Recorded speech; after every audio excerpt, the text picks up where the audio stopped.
छत्रपती शिवाजी महाराज, महात्मा ज्योतिराव फुले, सावित्रीबाई फुले, परमपूज्य डॉक्टर बाबासाहेब आंबेडकर, ज्या ज्या समाज सुधारकांनी समाजातल्या सर्व घटकांना न्याय मिळावा आणि लोकशाहीच्यासाठी काम केलं, त्या सर्व समाज सुधारकांना मी सगळ्यात प्रथम वंदन करते।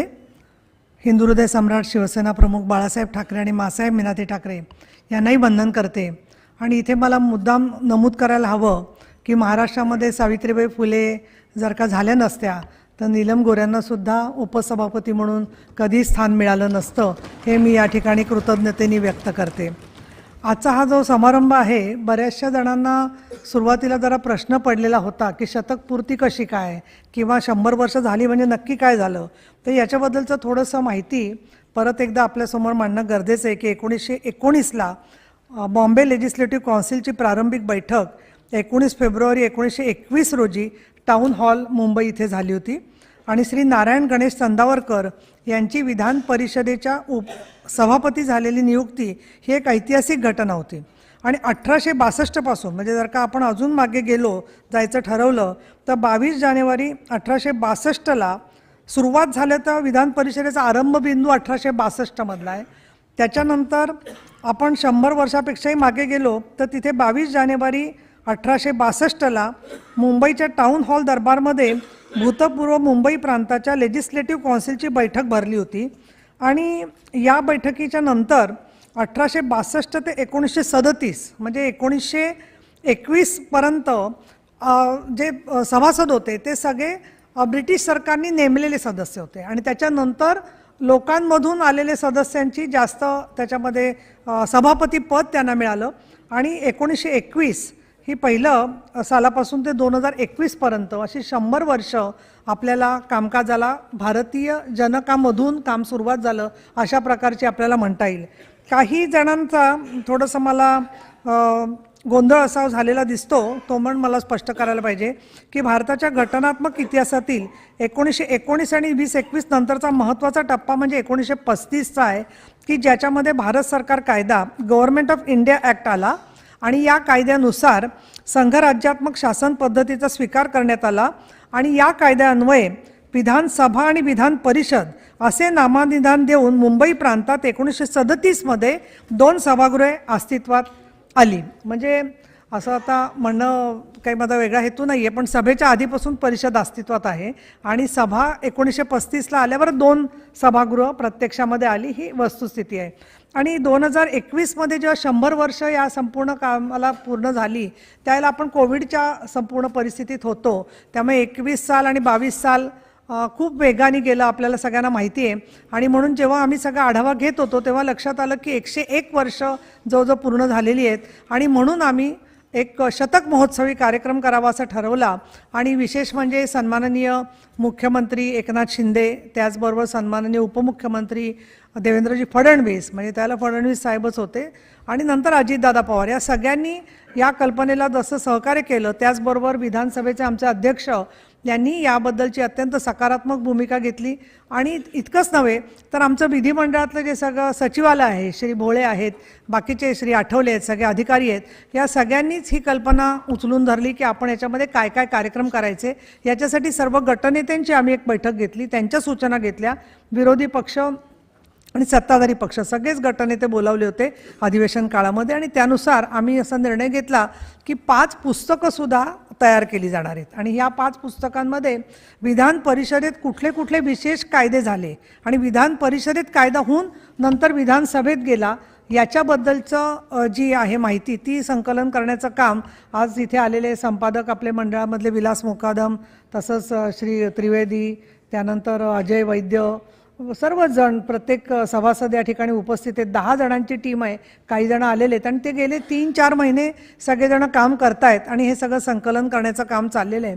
याखेरीज विधान परिषदेत झालेले प्रस्ताव वेगवेगळे, त्याच्यावरची चर्चा आणि डिबेट्स, आणि त्याच्यात तुमच्या लक्षामध्ये असेल की जलनीतीवरती विधान परिषदेत फार मोठा अनुशेषावरती वादविवाद झालेला होता आणि प्यायचं पाणी अगोदर पिण्याचं असावं, त्याच्यानंतर शेती आणि त्याच्यानंतर उद्योग, ही प्रायोरिटी देखील सन्माननीय नितीनजी गडकरी सभागृहात असतानाच सरकारचं धोरण त्याला झालेलं आहे। अशा प्रकारची जी धोरणं त्याचबरोबर जे अशासकीय कामकाजात ठराव झाले ते ठराव, अशा सगळ्यांवरची जवळजवळ 5 पुस्तकं आपण करतो आहे. आणि आजचे सुद्धा जे विषय आपल्याला विनंती केलेली आहे बोलण्याचे, ते विषय जे आहेत विधान परिषदेत आम्ही काय काम केलं आणि त्याचबरोबर विधान परिषदेचं महत्त्व, त्याचासुद्धा सहभाग. आणि आपल्यापैकी ज्या वक्त्यांनी विनंती केली बाबा तुम्ही बोलाल का, त्यातल्या 12-13 जणांनी प्रत्येक विषयात नावं दिलेली आहेत, त्यांची मी खास आभारी आहे. कारण त्या प्रत्येकाचं शब्दांकन करून ते देखील आपण पुढच्या काळामध्ये पुस्तक रूपात जसं करणार आहोत तसं व्हिडिओ फिल्मिंग पण याचं केलं जाणार आहे. आणि तो व्हिडिओ आणि ती फिल्म त्याची अर्थात सारांशाने ज्याला सन्माननीय आपल्या राष्ट्रपती महोदय येतील त्याला देखील आपण ती दाखवणार आहोत. कारण आमच्या असं लक्षात आलं की डिजिटलायझेशन भरपूर झालेलं आहे, पण जे व्यक्ती ज्यांनी इथे काम केलं अनेक वर्ष, माझं स्वतःचं या विधान परिषदेत मी 2002 पासून आहे, आपल्याला कल्पना आहे, परंतु त्याच्या आधीच्या शतकातले जे आहेत 90 सालापासूनचे किंवा 80 पासून चाले, त्यातल्या अनेकांच्या प्रत्यक्षामध्ये त्यावेळेला कॅमेरामधून रेकॉर्डिंग होत नव्हती, फक्त ऑडिओ आहे. आणि त्यामुळे त्या दृष्टीने आपल्या सगळ्यांच्या आठवणींचा एक ठेवा विधिमंडळामध्ये मिळणार आहे. यासाठी सुद्धा हे शताब्दी महोत्सव अतिशय मला महत्त्वाचा वाटला. आणि त्यामध्ये त्याच्यासाठी लागणारी आर्थिक तरतूद असेल किंवा इतर जी सगळी प्रक्रिया आहे ती सगळी आम्ही पूर्ण करून, काल आम्ही राष्ट्रपती महोदयांना जेव्हा भेटायला गेलो त्यावेळेला त्यांनी सांगितलं की महाराष्ट्र तो बहुत आगे है, मैं दोनों सदनों के लोगों को मिलना चाहूँगी. परिषदेच्या बरोबर विधानसभेच्या आमदारांनाही बोलवा तुम्ही, आणि त्यावेळेला त्या चर्चा करून त्यामध्ये त्या मांडणी देखील स्वतः राष्ट्रपती महोदया करणार आहेत. आजच्या या विधान परिषदेच्या संदर्भात बोलत असताना या 20-22 वर्षामध्ये मला आज अतिशय, ज्याला आपण तुम्ही आमच्या इतिहासाचे आणि आपण सगळे एकमेकाबरोबर केलेल्या कामाचे साक्षीदार आहोत असे अनेक सदस्य दिसत आहेत. आणि आपण सगळेजण बोलत असताना आपलं कल्पना आहे, म्हणजे माझं तरी असं व्हायचं आणि अजूनही कधीतरी होतं की गॅलरीकडे लक्ष असतं आपलं, की तिथे पत्रकार बसलेले असतात, तर त्या पत्रकारांचे सुद्धा जे प्रतिनिधी आहेत त्यांना देखील बोलावलेले, ते आज गॅलरीत न बसता त्यांना आपण आतमध्ये निमंत्रित केलेले सभागृहाच्या मध्ये. आणि या दृष्टिकोनातून आपल्या सगळ्यांचं जे योगदान राहिलेले ते योगदान एक ऐतिहासिक स्वरूपाचं योगदान आहे. मला नेहमी हा प्रश्न पडतो की एखाद्या व्यक्तीचं विधान परिषदेतलं आमदारकी गेली किंवा संपली आणि किंवा विधानसभेत ते निवडून आले नाही म्हणजे त्या व्यक्तीचं काम संपतं का. तर मी आज इथे सभागृहामध्ये सगळीच उदाहरणं पाहते की ज्यांचं प्रत्येकाचं एक वेगळं कार्य आहे आणि ते कार्य असल्यामुळे तुम्ही आमदार आहात, आमदार असल्यामुळे तुमचं कार्य झालेलं आहे. परंतु फक्त आमदारकी संपली म्हणजे काम संपलं असं होत नाही. ज्या दिवशी काहींची आमदारकी संपली असेल तर त्या दिवशी बऱ्याचशा विरोधकांना खरंच वाटलं असेल की आता संपला, आता काही सभागृहात ते दिसणार नाही. पण ते खोटं ठरवण्याचं राजकारण सुद्धा आपण करत असतो, कारण विधान परिषदेतल्या लोकांना राजकारण कळत नाही असं कोण म्हणेल. अहो, विधानसभेत येणं जेवढं अवघड आहे तेवढंच विधान परिषदेत येणं सुद्धा अवघड असतं, याची आपल्याला प्रत्येकाला जाणीव आहे. आणि ती जी मिळालेली संधी असते ती संधी आपण कशा पद्धतीने वापरायची हे आपलं स्किल आहे पुढचं काम करण्याच्या दृष्टिकोनातून. आणि यासाठी म्हणून मी जेव्हा विचार करते तेव्हा मला असं वाटतं की अनेक नामवंत व्यक्ती या विधान परिषदेत होत्या आणि त्याच्यामध्ये ग.दी. माडगूळकर, ग.प्र. प्रधान, त्याचबरोबर नाधो महानोर यांच्यासारखे जसे साहित्यिकांनी काम केलेलं आहे, त्याचबरोबर अनेक मंत्री या सभागृहामध्ये खास करून विधान परिषदेचे नेते म्हणून ज्यांनी काम केलेलं आहे, त्याच्यामध्ये स्वतः देवेंद्र फडणवीस, नितीन गडकरी, अशा चंद्रकांतदादा पाटील, अजितदादा पवार यांच्यासारख्या मंत्री महोदयांनी जसं काम केलंय तसं आपल्यापैकी काही जणांच्या लक्षात असेल की स्वतः मनोहर जोशी, छगन भुजबळ हे देखील विधान परिषदेमध्ये होते. स्वतः शरदराव पवार हे सुद्धा विधान परिषदेमधले विरोधी पक्ष नेते होते. आणि या सगळ्यांनी कामं करण्याच्या बरोबर अनेक जणांनी प्रतोद म्हणून काम केलेलं आहे, अनेक जणांनी विविध कमिट्यांवर काम केलेलं आहे. आणि या सगळ्या कामांच्या बरोबर आपले जे उल्लेखनीय योगदान ज्यांचं म्हणता येईल त्यामध्ये आपले पीठासीन अधिकारी, त्यांचं सगळ्यांना आज आपण स्मरण ठेवणं हे अत्यंत आपलं कर्तव्य आहे असं मला वाटतं.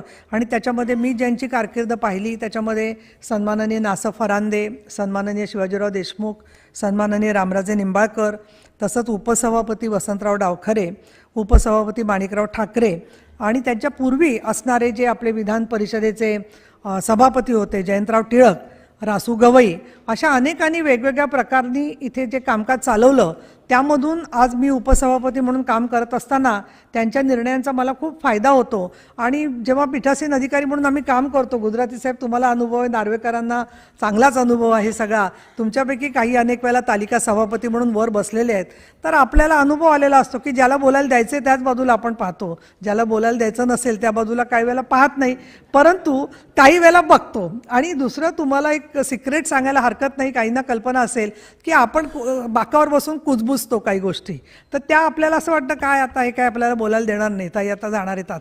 तर हे सगळं तुमचं बोलणं, आमच्या सभागृहांची रचना अशी आहे की तुम्ही जे कुजबुजता एकीकडे ते सुद्धा आम्हाला वर ऐकू येतं. त्यामुळे त्यांनी जी काही कोणी रचना केली आहे ते आम्ही तुमच्या बॉडी लँग्वेजवरून पटकन ओळखून घेतो की बाबा आता हे कंटाळलेले आहेत, हे आता नंतर येऊन आपल्याशी वादविवाद करणार आहेत. मग आणि यांचा मुद्दा महत्त्वाचा असू शकतो, स्पेसिफिक मुद्दा काहीतरी असू शकतो की जो यांना बोलायला दिला नाही तर उलट सरकार आणखीन समाज यांचं नुकसान होईल. हे सगळं पीठासीन अधिकारी म्हणून जो सगळा अनुभव घेता आला त्यामध्ये या सगळ्यांचं मार्गदर्शन, त्यांचं निरीक्षण, त्यांनी सांगितलेले मुद्दे आणि खास करून आपलं जे विधिमंडळाचं सचिवालय त्यांनी दिलेले वेगवेगळे निर्देश आणि ते निर्देशांचा अभ्यास करत असताना आपल्यालाही लक्षात यायला लागतं की आपण काय प्रकारचे निर्देश दिले पाहिजेत. ह्या सगळ्या वाटचालीमध्ये या पीठासीन अधिकाऱ्यांचाही गौरव मी इथे मुद्दाम व्यक्त करते. याखेरीज मला 11 उदाहरणं दिसत आहेत की कायदा परिपूर्ण व्हावा याच्यासाठी म्हणून आपण काय काम केलेलं आहे.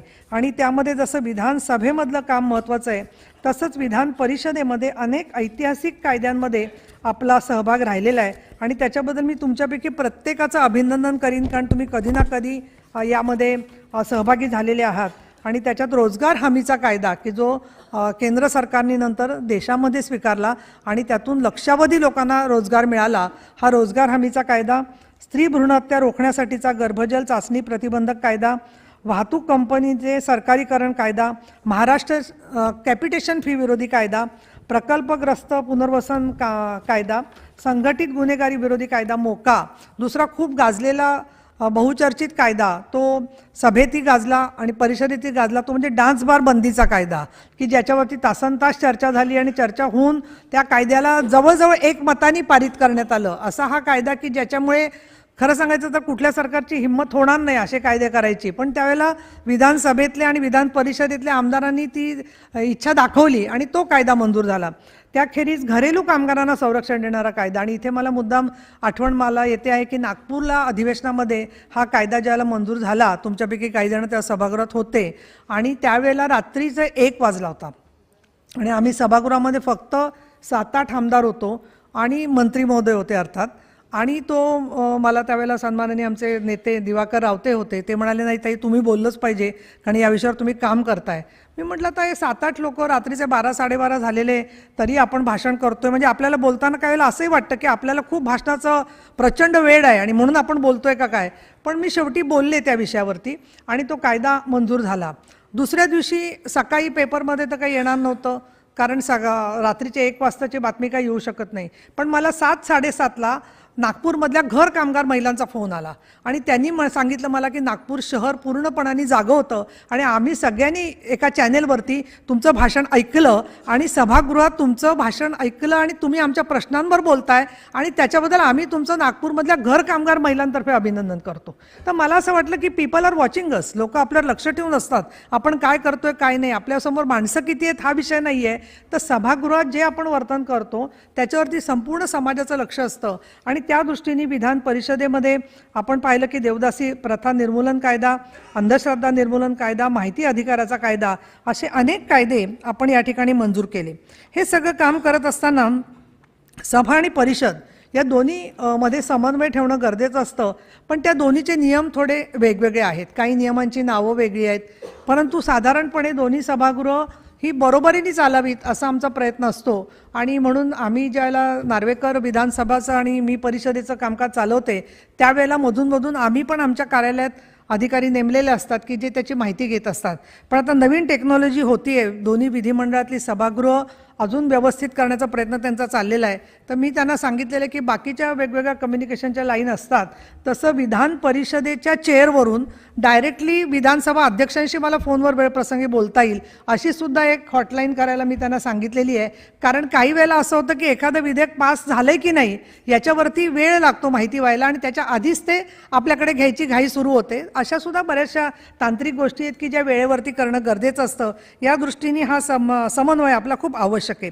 एक अजून मुद्दा आहे तो म्हणजे युवा प्रतिनिधी. या ठिकाणी सभागृहामध्ये आज आता सत्यजित तांबे आहेत, त्याच्यानंतर मोहिते पाटलांना पाहिलं मी, तरुण महिला काही जणी आमदार नव्याने काम करायला लागलेले आहेत सगळ्याजणी. पण या सगळ्यात युवा प्रतिनिधी जेव्हा काम करायला लागतात तेव्हा एक असं होतं की ते नवीन दृष्टिकोन घेऊन समोर येतात आणि हा नवीन दृष्टिकोन घेतल्यावरती जुने आणि नवे यांचा समन्वय ज्यावेळेला होतो त्यावेळेला आपल्या लक्षात येतं की विभागीय समतोलाचा सुद्धा किती फरक पडतो. म्हणजे मी इथे उदाहरण देईन की आपले सन्माननीय सदस्य आडबाले आहेत, ते भंडारा चंद्रपूरमधल्या एका महिला सफाई कामगाराच्या संदर्भात विशेष उल्लेख करण्यासाठी म्हणून दिवसभर तळमळत होते. मग त्यांना बोलायला दिलं आणि ऐकल्यावर असं लक्षात आलं की किती गंभीर घटना आहे की सभागृहामध्ये ताबडतोबच त्याची दखल आपल्याला घेणं आवश्यक आहे. अशा मुद्द्यांचं काम करत असताना जबाबदार वर्तनाची आपल्याकडून सगळेजण अपेक्षा ठेवत असतात. आता ते वर्तन का करावं लागतं काही वेळेला का नाराजी होते, काही वेळेला आमच्याबद्दल सुद्धा तुम्ही नाराज होता की बाबा बोलायला मिळत नाही. परंतु पुरवणी मागण्या आहेत, प्रस्ताव आहेत, अशा विषयांच्या मध्ये प्रत्येकाला काम करणं हे शक्य होत असतं आणि या दृष्टीने तुम्ही जे काम करताय ते समाज पाहतो आणि तुमचा सन्मान करतो. ही फार मोठी गोष्ट आहे असं मला वाटतं. आणि त्यामुळे तुम्ही आज सर्वजण जे आलेले सभासद आहात त्याच्यात मला एक जरूर सांगायला पाहिजे की ज्यावेळेला 2002मध्ये मी स्वतः आमदार म्हणून पहिल्यांदा आले त्यावेळेला जे सिनियर आमचे होते मंत्री सगळे तर किंवा बाकीचे विरोधी पक्षात आम्ही होतो त्यावेळेला, तर विरोधी पक्ष नेत्यांनी सुद्धा आम्हाला खूप चांगली संधी दिली. म्हणजे विरोधी पक्षात असताना विजयराव संधी देता कशी येते त्याचं उदाहरण गडकरी साहेबांचं मला सांगायला हरकत नाही आहे की ते विरोधी पक्षनेते म्हणून सांगायचे की आज आमचा प्रस्ताव आहे, तो प्रस्ताव महिलांच्या अत्याचाराच्या संदर्भातला आहे, दलितांवरच्या अत्याचाराबद्दलचा आहे, पण त्याच्यावरती मी एकच वाक्य आहे प्रस्ताव वाचतो आणि पुढचं भाषण सगळं नीलमताई गोरे आणि भाई गिरकर करतील असं म्हणून ते बसायचे आणि आम्हाला बोलायला द्यायचे. म्हणजे हा एक मला दिसला प्रकार की त्याच्यामध्ये असं पक्ष ठरवतो आणि बोलायला देतो, त्याच वेळेला ते आमदारांचं कामकाज चांगल्या प्रकारे होत असतं. म्हणजे पीठासीन अधिकाऱ्यांच्या बरोबर कुठल्याही पक्षावर मी टीका करत नाही आहे, पण कुठल्याही पक्षामध्ये जेवढी नेत्यांची भाषणं जितकी महत्त्वाची आहेत तेवढी प्रत्येक सभासदाला संधी मिळणं आणि त्यांना सुद्धा मुद्दे मांडायला वेळ धरला जाणं हे फार आवश्यक आहे. कारण बऱ्याच वेळेला मी दुर्दैवाने असं पाहते की सगळा वेळ जो पक्षाचा असतो तो 2 किंवा 3 सदस्यातच वापरला जातो आणि आम्हाला मागचे जे बसलेले आमदार आहेत त्यांच्या चेहऱ्यांकडे बघून खूप अपराधी वाटतं की यांना आपण बोलायला देऊ शकलो नाही. आणि बोलायला द्यायला सुरुवात केली की एखाद्याला 1 मिनिटं जरी थांबवलं 15 मिनिटानंतर तरी ते अद्वा भांडण करतात. मग आता शेवटी आम्हाला सुद्धा कठोर भूमिका घेणं भाग पडत असतं अशा वेळेला जे आहे ते. तर या सगळ्या मुद्द्यांच्या वरती आपल्या अनुभवाचा फायदा नक्की होऊ शकेल असं मला वाटतं. आणि आज जे आलेले सदस्य आहेत त्याच्यामध्ये नावांची यादी भरपूर आहे, पण त्याचा उल्लेख केल्याशिवाय माझं भाषण पूर्ण होणार नाही असं मला वाटतं. कारण तुमचं प्रत्येकाचं योगदान आहे म्हणून माझी विनंती अशी राहील की ज्या ज्या सदस्यांचं नाव मी नमूद करीन तर सगळ्यांनी टाळ्यांचा कडकडाट करून आपण आपला सत्कार शब्दरूपाने करावा. या दृष्टिकोनातून माझी विनंती याच्यासाठी आहे की तुमचं प्रत्यक्षात सत्कार तर प्रत्येकाला मोमेंटो देऊन स्मरणचिन्ह देऊन आम्ही करणारच आहोत, पण ज्या प्रकारनी यादी जी आली आहे त्याप्रमाणे मी करते, त्याच्यात कोणी कमी जास्त वाटून घेऊ नका. प्रत्येकाचं योगदान तेवढंच महत्त्वाचं आहे. श्री गोशी उर्फ बबन चौधरी आले, त्यांचा मी मनापासून अभिनंदन करते. माननीय श्री अण्णासाहेब डांगे, भगवानराव साळुंके आमदार, नंतर अनंत गाडगीळ, सय्यद नालिकुद्दीन खतीबजी, नमस्ते. हळूहळू टाळ्यांचा आवाज कमी होत चालला आहे. अनिल मधुकरराव सोले, नंतर सन्माननीय पाशाजी पटेल, सन्माननीय श्री रामराव वडकुते, ॲडव्होकेट हुस्नबानू खलिफे, प्राध्यापक जोगेंद्र कवाडे सर, जय महाराष्ट्र जय भीम, श्री वसंतराव खोटरे, श्री देवीदास पिंगळे, श्री श्रीकांत जोशी, आता हे माझी नाही आहेत, मनीषा कायंदे विद्यमान आमदार, प्रकाश गजबिये, डॉक्टर सुधीर तांबेजी, श्री मुश्ताक अंतुले, ॲडव्होकेट रामहरी रूपनवर, तुमच्या भाषणाला आम्ही मिस करतो सभागृहामध्ये जे आहे ते. अनिल पटेल, श्री गंगाधरजी पटणे. वाचनालयांचा विषय आला की आम्ही प्रत्येक वेळेला तुमचं आठवण करत असतो, उल्लेख करत असतो. त्या विषयाला आपण जरूर चालना द्यायला जरूर काहीतरी करूया. केशवराव मानकरजी, मस्त. सुधाकर आडबाले आपले विद्यमान सदस्य. ईश्वरराव भोसीकर, श्री लक्ष्मण माने, श्रीमती विद्या चव्हाण, अमोल मिटकरी, जोरानी टाळ्या. श्रीमती सुधा जोशी, श्री रणजितसिंह मोहिते पाटील विद्यमान सदस्य. श्री केशवराव अवताडे, सन्माननीय विजयराव गव्हाणे, तुम्ही माजी सदस्यांसाठी आजही काम करता आहात. श्री सुरेशजी जेठलिया, श्री एम शेख, सन्माननीय श्री रवींद्र मिर्लेकर, श्री प्रभाकर घारगे, श्री जयप्रकाश बाविस्कर, श्री जनार्दन उर्फ बाळासाहेब साळुंके, श्री हरिभाऊ राठोड, श्री चंदूलाल पटेल, डॉक्टर कांता नलावडे, प्रसाद लाड विद्यमान सदस्य विशेष हक्क समितीचे प्रमुख, श्री धोंडीराम राठोड, श्री राजेश राठोड, श्री रमेश शेंडगे, प्राध्यापक दिलीपराव सोनावणे, सन्माननीय श्री रमेश शेंडगे, प्राध्यापक श्री प्रकाश शेंडगे, श्री अशोक मानकर, श्री परशुराम उपरकर, आनंदराव पाटील, श्री श्रीकांत भारतीय, श्री प्रशांत परिचारक, श्री जयदेव गायकवाड, श्री मोहन जोशी, श्रीमती उमा खापरे, श्री धनाजी साठे, सत्यजित तांबे, श्री मधुकर चव्हाण, श्री दीपक साळुंके, श्री घनश्याम दुबे, डॉक्टर दीपक सावंत, श्री चंद्रकांत रघुवंशी, श्री रमेश पाटील, श्री संजय दौंड, डॉक्टर निशिगंधा मोगल. मला वाटतं एक सभागृहच झालेलं आहे, जवळजवळ 60-65 आपले सगळेजण उपस्थित आहेत. आणि आता या आपल्या सत्राचा समारोप झाल्यावर होण्याच्या आधी मला एक छोटी सूचना करायची आणि मग आपण समारोप सत्र थांबवू. पण आपल्यापैकी ज्यांची नावं आलेली आहेत त्या प्रत्येकाचं आपल्याला मनोगत ऐकायचं आहे आणि 4:30पर्यंत आपला कार्यक्रम चालणार आहे. प्रत्येकाला साधारण आमची विनंती आहे की बरेचसे वक्ते असल्यामुळे 5-5 मिनटं दिलेली आहेत आणि त्यात सगळ्यांना संधी देण्याचा माझा विचार आहे, इच्छा आहे. मी तर असंही सांगितलं आमच्या विधिमंडळाला की पुरवणी मागण्यांच्या वेळेला कामकाज संपेपर्यंत थांबतो, तसं सगळ्यांची भाषणं ऐकेपर्यंत माझी तयारी आहे थांबायची. तुमचंही सहकार्य मिळालं तर सगळ्यांना आपल्याला चांगल्या प्रकारे संधी देता येईल. आणि एक सूचना आली विजय वडेट्टीवारांकडून की असं दरवर्षी एक संमेलन आजी माजी सदस्यांचं व्हावं, तर आम्ही नक्की BSCमध्ये त्याचा विचार करू आणि त्याप्रमाणे आपल्याला काय करता येईल तसं करता येईल का, त्याचं जरूर आमचं सकारात्मक आहे. यापूर्वी होत होतं. ठीक आहे, आपण त्याला चालना देण्यासाठी प्रयत्न करू. आणि दुसरं म्हणजे एक असं आहे की आश्वासन देण्याचा आम्हाला अधिकार नाही आहे, परंतु एक नेहमी मनामध्ये खंत वाटते की ज्यावेळेला आमदारकी संपते त्यांची, तर त्यावेळेला बऱ्याच लोकांना मुंबईला कामासाठी यावं लागतं. तर वडेट्टीवार आहेत, मी स्वतःही सरकारमधल्या मंत्र्यांशी बोलते आणि ज्यांना MMR रिजनमध्ये घरं नाही आहेत, त्यांचं ऑलरेडी एक घर आहे त्यांचा विषय नाही आहे, पण ज्यांना घरं नाही आहेत तर त्यांच्यासाठी काही घरांना चालना देण्यासाठी प्रयत्न करण्यासाठी सुद्धा आम्ही जरूर सहकार्य करू. आणि मला असं वाटतं इकडे स्वतः राहुल नार्वेकर आहेत, नंतर आमचे प्रसाद लाड आहेत आणि तुम्ही सर्वजण आहात म्हटल्यावरती नक्की आपल्याला त्याच्यातून काहीतरी मार्ग काढता येईल. धन्यवाद. जय महाराष्ट्र. थँक्यू.